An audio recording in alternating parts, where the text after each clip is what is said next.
Hi guys, and welcome back to the Geek Street, where the street speaks. So this week we have another Star Wars themed episode for you guys, which is the latest installment of Disney Plus Hotstar, uh, Andor, right? So we have, if you guys don't know, Andor is Cassian Andor, who was in Rogue One. And if you want to know more, please check out the previous episode that we posted. So we will be taking this from episode 4.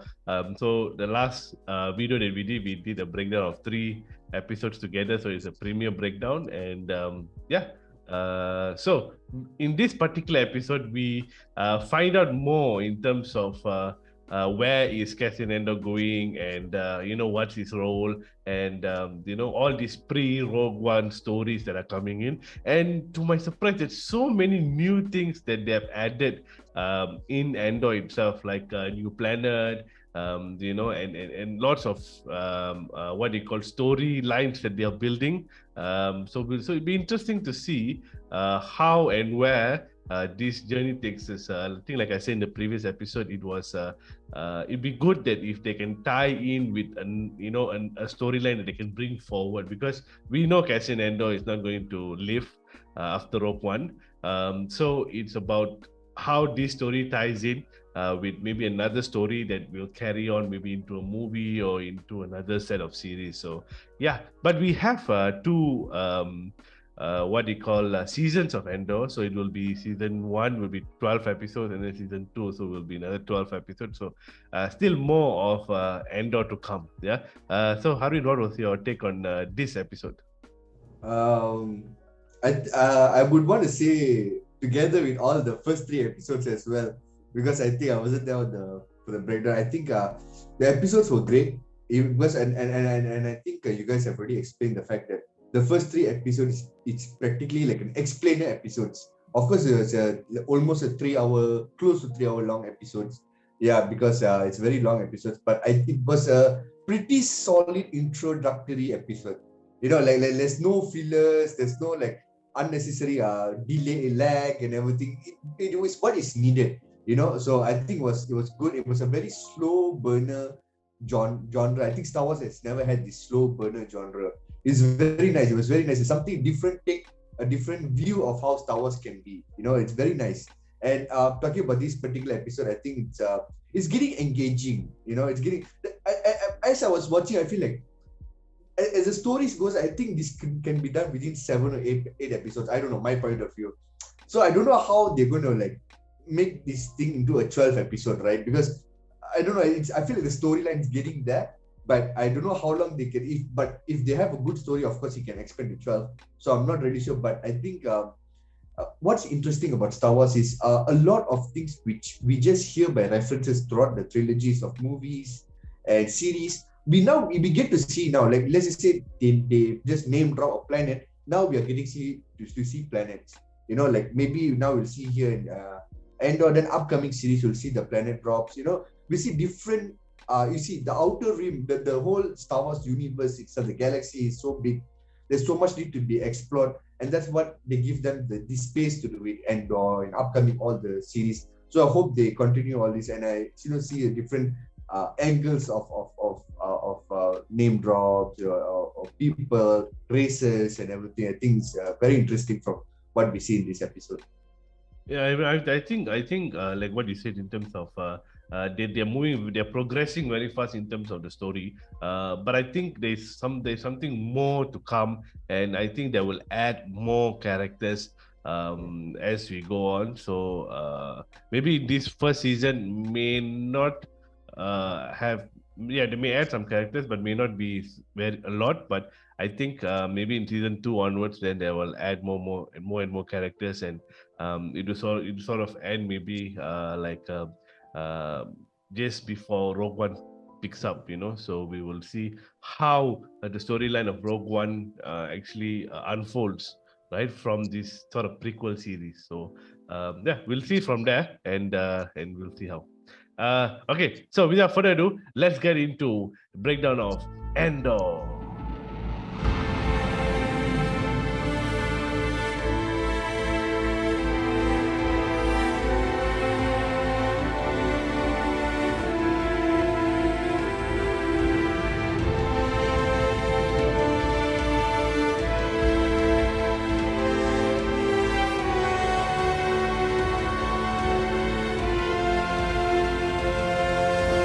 Okay, so Andor, Andor episode, because it's so weird, like his name is Cassian Andor, and we're calling it Andor. It Yeah. doesn't sound. There's never been a Star Wars movie with the name of a character on it, except Obi-Wan lah. But there's a bit, we're so used to Obi-Wan, but yeah. Andor and Luthen actually are flying to Aldhani.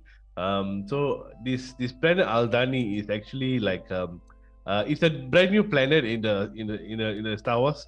I'm not exactly 100% sure whether there's any reference to it before this or not. But to what I know, this is a brand new planet. Harvin, is it a brand new planet? It's a brand new planet. We have never got a reference from the name. Yeah, so it's created just for this show. What they call Val, who we will meet later on, actually explains to Cassian Andor that the planet is a home of the native Aldhani people. Until the Empire arrive and push them out of their village. So it's basically like a sort of like a village, sort of like a what do you call? Something similar to what is this? Where's Chewbacca from? Chewbacca from? I can't really recall where Chewbacca from. You don't know where Chewbacca is from? Yeah, you are a Star Wars fan here, I forgot. I mean, suddenly just shoot. I forgot. But yeah. Okay, so it's like a very foresty planet, and reminds me a lot of where actually Chewbacca comes from. It's more like, how would you say, like, old native people, like, like those Red Indians kind of, the old native people who doesn't want the outside world. So I think they are the one it's their kind of planet, I would say. Yeah.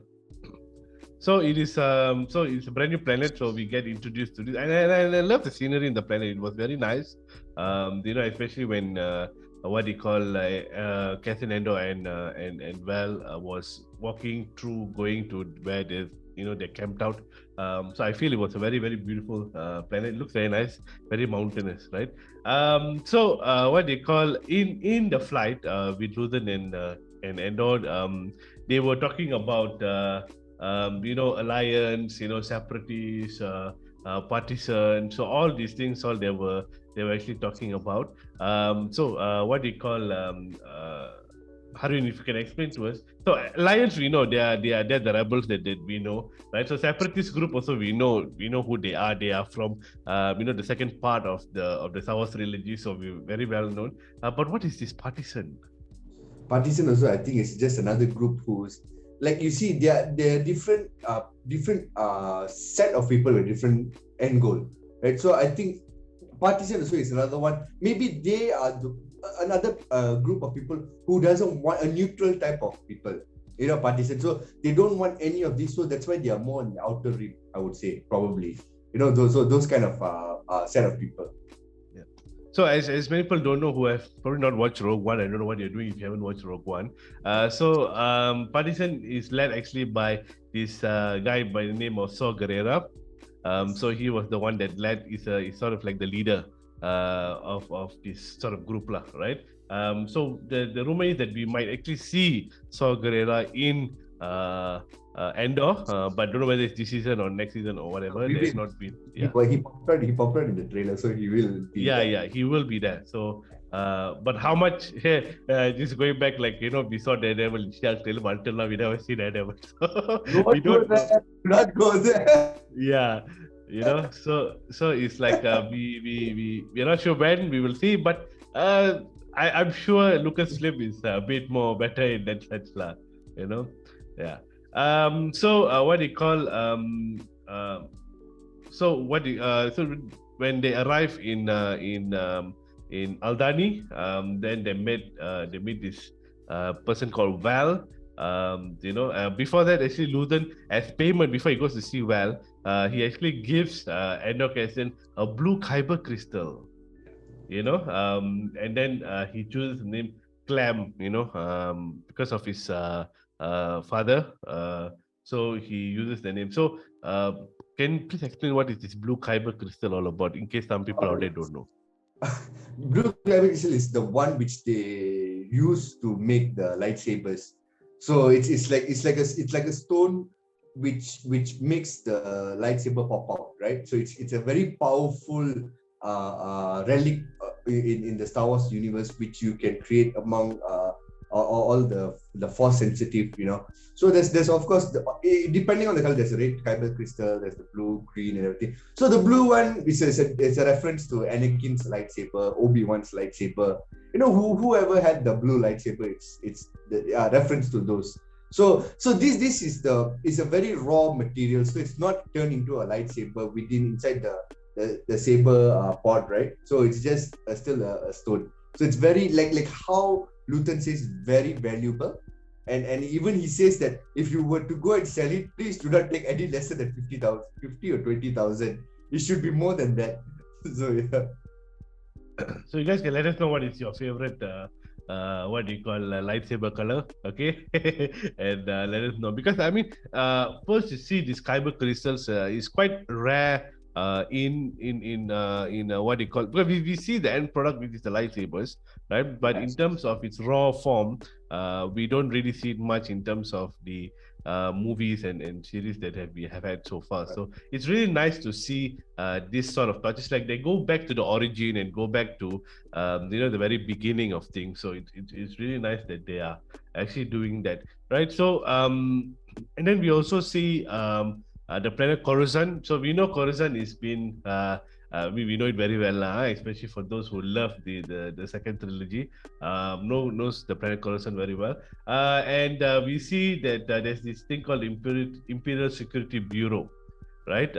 So this is more like maybe a Star Wars version of a CIA office or something like that. Yeah. It's just where they investigate. No, I would say they don't. Investigating is another thing, but this particular thing is where they gather all the information. Everything is they gather the information. So from there, then they pass workload to all the other Imperial sectors to do their work.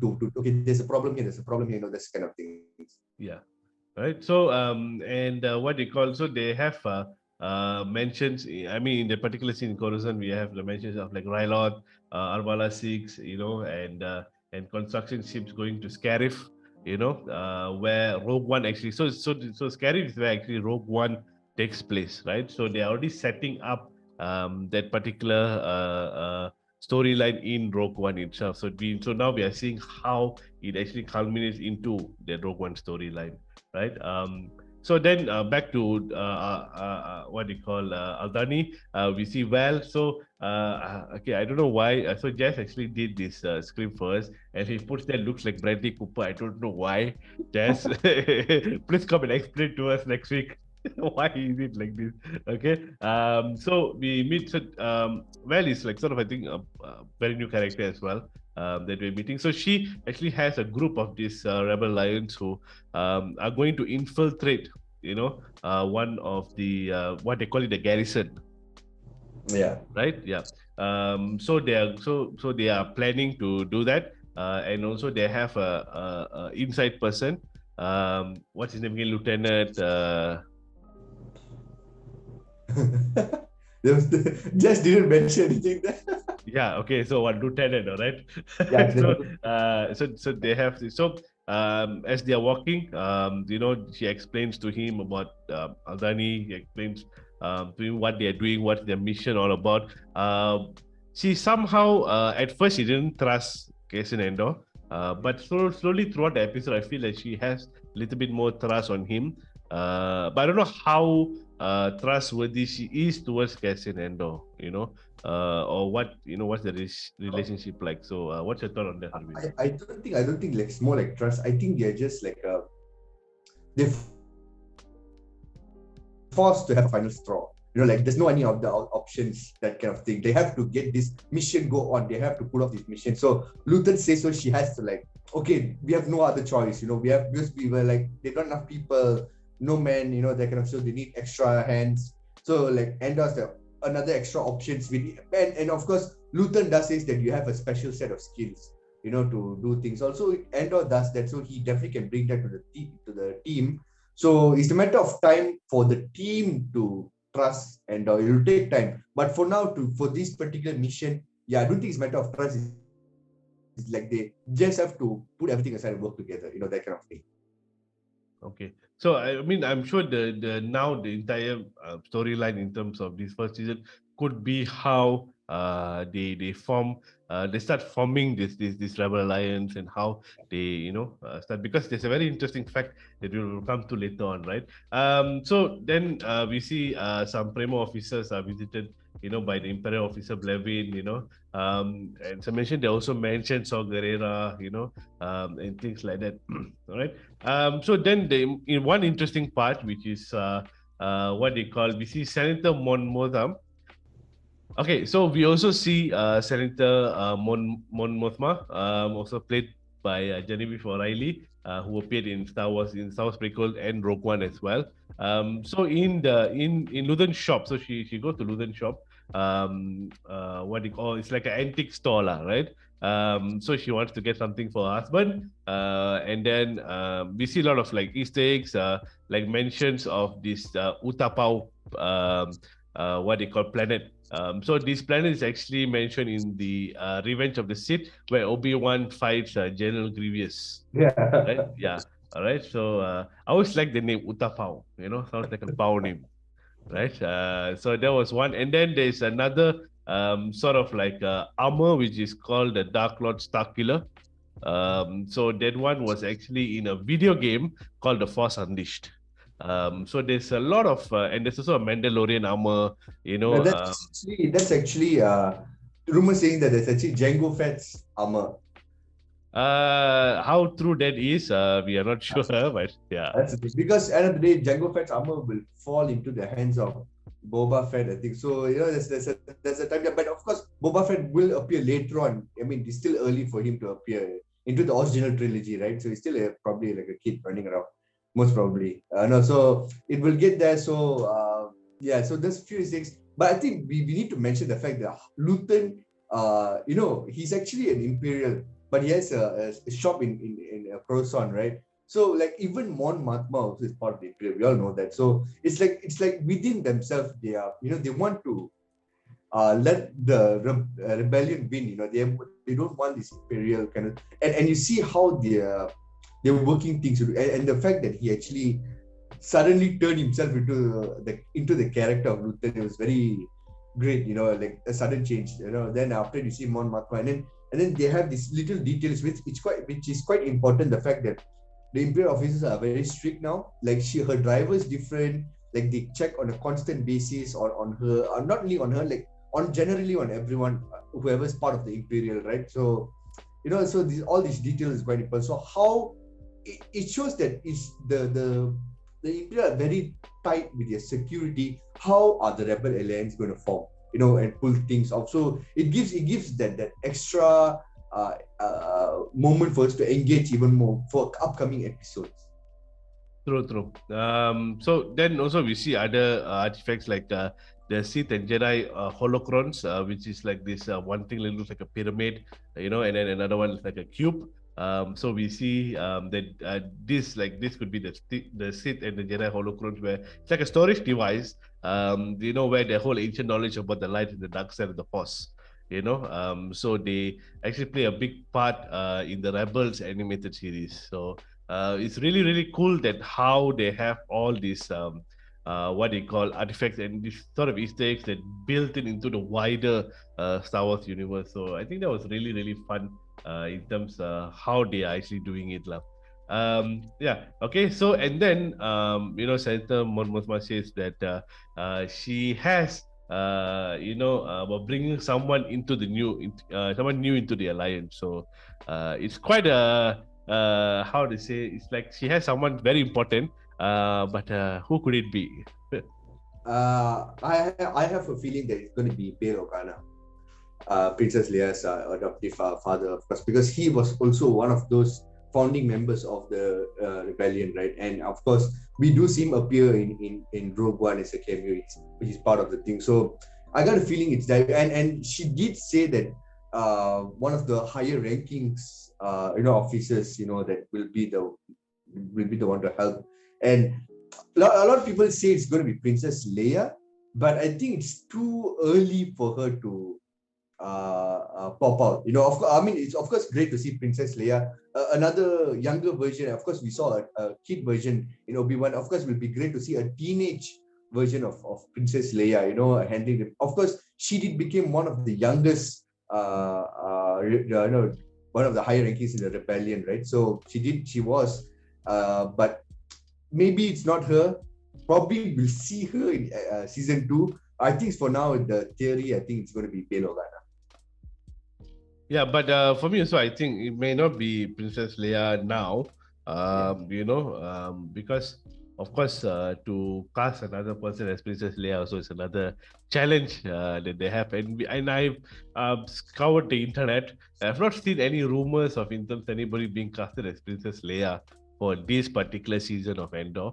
So yeah, like you said, I don't know who it is. It could be a lot of other people. But yeah, maybe. But even if they have, they really kept it under wraps, lah.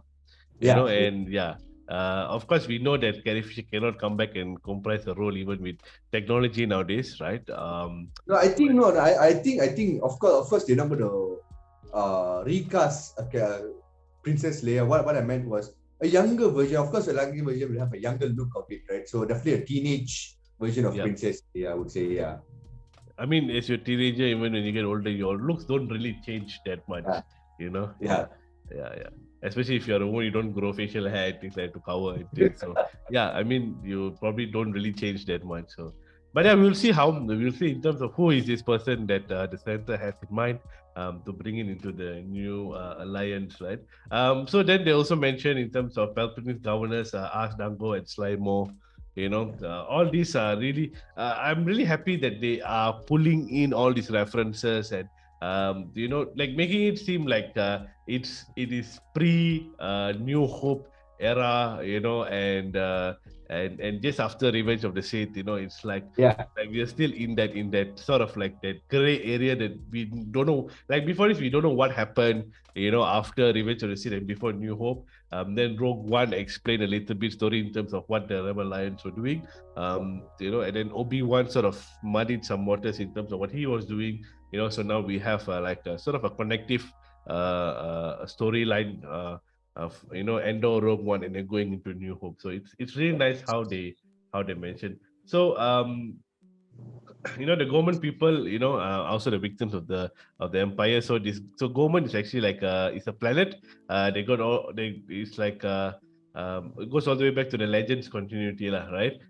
So it's like in the 90s video game like Star Wars X-Wing and Star Wars Rebellion, right? Yeah. So, but in the Disney sort of stand, the government were not like they are the part of these by canon lah. They are the biggest massacre of the Imperial era. Where stormtroopers open fire, things like that. So so it's good like how they're mentioning all these things. All is really, really important. How important is it to this storyline? We don't know, but it's quite nice how they position all these things. So if they were to visit anything, I think it's easy for them to do it, lah. Yeah. All right. And then what do you call? So the rebels now they're planning. So back to what they call planet Aldhani, where they they go through their plans in terms of their heist. So they are planning the heist during the Makhani Bredani, which is the Eye of Aldhani, right? So do you have any clue on what that is actually? Oh no, it's definitely a new Star Wars. No. Even when they were explaining, I was thinking to myself, what is this? But then that guy was very good though. I forgot what his name is. He just said it's like something scientific, which I think we all agree. A lot of things can be very scientific, but people just want to be something magical, that kind of thing. So it's that, right?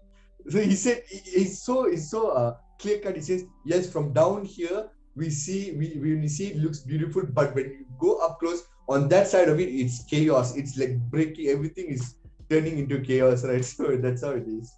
Yeah. So what do you call? So we have that, right? And then so basically, I think next episode they will probably go into this heist that they are planning to do it. And then the episode sort of ends with what do you call Dedra Miro. So she's pretty like interested in this Peric's case. So yeah, why would she be like seems so interested and wants to dig into it? Yeah, that is the thing. Everyone has even what's his name again? Kron, is it? What's his name? The inspector, right? Yeah, Yeah. Even he also like he felt something that he needs to be done.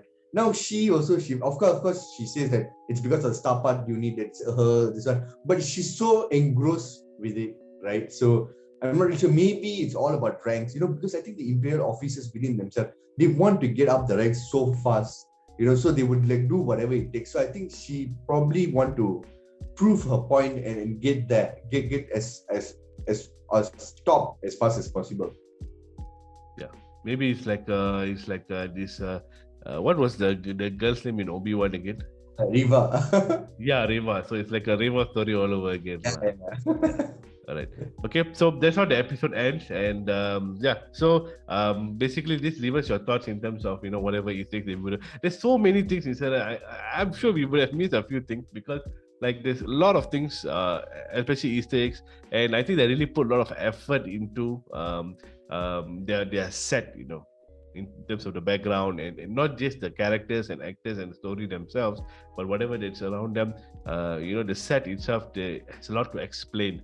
So I think it's really, really cool how they're doing it, and yeah, it's got me kind of hooked on into the story as well. So I hope that it's going to be a good one. What's your final thoughts on the story so far, and how do you think this is going to be, in the coming episodes? I think they're doing a great job. Like I said before, like ever since what happened with the trilogy, the movie trilogy before the whatever trilogy they did with Rey Skywalker and stuff. Ever since then, when Disney Plus launched, Star Wars content has been solid. There's no complaint about it. Like the Mandalorian is still the best by far. Then after they had Boba Fett was okay. Not to say it was good on top of it, but it was a lot of things going on. Of course, we had to get to see the Mandalorian there. Then Obi-Wan, of course, it was just a fan favorite send off for Obi-Wan. It was good. Then we had the Bad Batch. Then of course upcoming Tales of Jedi, Ahsoka, and everything. Then Andor, like you mentioned earlier, like we had the prequel trilogy and the original trilogy. So that gap in between, there's so much that we can actually fill. So they had Rogue One, and then they had their Obi-Wan, of course, and now Andor is the beginning of the rebellion, how it's actually getting to form. So it's another patch, and hopefully they have another Star Wars content which will fill another gap in between. Because it's like about a 17-20 years gap between the prequel and original trilogy. Because when Luke Skywalker, when first appeared in A New Hope, he's about 17-18 years old. His character, so 17-18. So that gap needs to be filled. So Andor is one of those, and I am so happy with the content. Actually, it's so engaging. So I hope there's no fillers. I'm confident there's no fillers, because I think they're doing a really good job. It's a very slow burner. Like you would see a genre called noir film, right? Very slow burning film. It's like that. It's very nice and engaging on top of it. So it's very cool to see Andor. I can see the smile on your face. Okay, all right. So for those of you crazy Star Wars fan out there, so if you guys want to weigh in, please do weigh in. And also we will do more. Of course, it's 12 episodes, so there's a lot more to come from us. So please do like and subscribe to our YouTube channel, and share it with your friends and family, whoever that is in love with Star Wars, in love with the Star Wars lore itself. So please do share it with them. And also we have a lot of news that comes out in terms of Star Wars. Let's say for example, there's a rumor Princess Leia might show up. So we might have all this. So please do follow us on Instagram and Facebook at thegeekstreet.my. We will be posting a regular updates in terms of all these latest casting news and so on, or anything that's been changed or whatever, or something new that Lucasfilm is putting out there. We will of course put it on our Instagram and Facebook. So go ahead and follow us there, and also join our Discord community if you guys want to.